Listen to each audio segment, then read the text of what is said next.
The Department of International Relations and Cooperation and the International Committee of the Red Cross is hosting the 16th Annual Regional Seminar on International Humanitarian Law under the theme Protection of Persons and Property in the Times of Armed Conflict. During his opening address, the Deputy Minister of International Relations and Cooperation, Luwellyn, said that South Africa remained grateful to the ICRC for their continued commitment to preserve human lives, dignity, and well-being. It's common knowledge that the ICRC leaves no stone unturned in their quest to reach people who are yearning for humanitarian assistance and relief.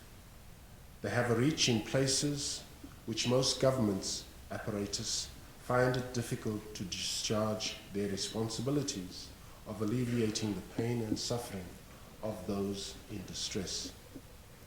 The ICRC is a worthy partner which continues to contribute to the development and implementation of international mechanisms and frameworks for the effective humanitarian assistance to people that are negatively affected by war and armed conflicts, particularly women and children.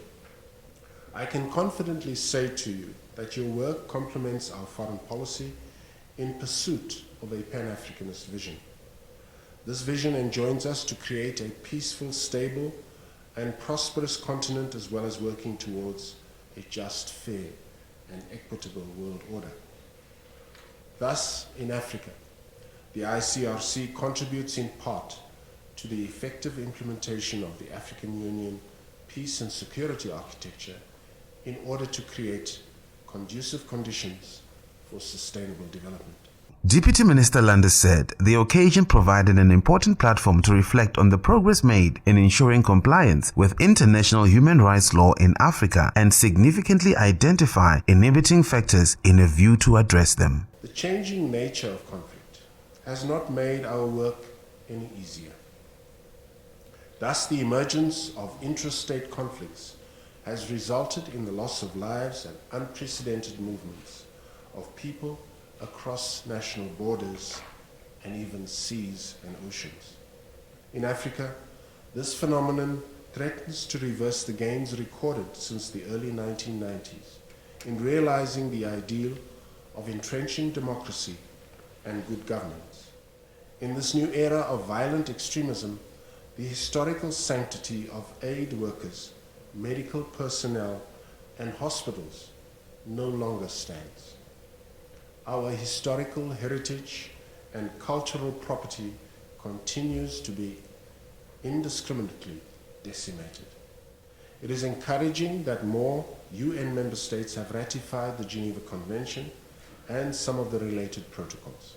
However, discrepancies in observing and implementing these international instruments tend to be disappointingly conspicuous.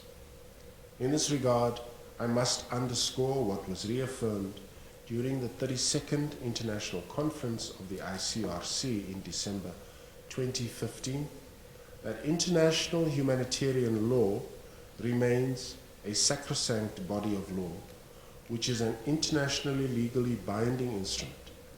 Furthermore, South Africa highlighted the view that high contracting parties should make stronger commitments to compliance and monitoring mechanisms. The access for humanitarian workers to people in distress in conflict areas remains a challenge and a cause for concern. We need to continue working within the collective of the United Nations, particularly its Security Council, to ensure unfettered access for humanitarian workers. Thus, the security of humanitarian workers needs to be prioritized. Otherwise, this insecurity will persistently inhibit our efforts to provide humanitarian assistance to helpless people. Simply put, peacekeepers and humanitarian workers are exposed to the same fate faced by those they are trying to protect. It is therefore important that we continue to support the UN General Assembly resolution on the safety and security of humanitarian personnel.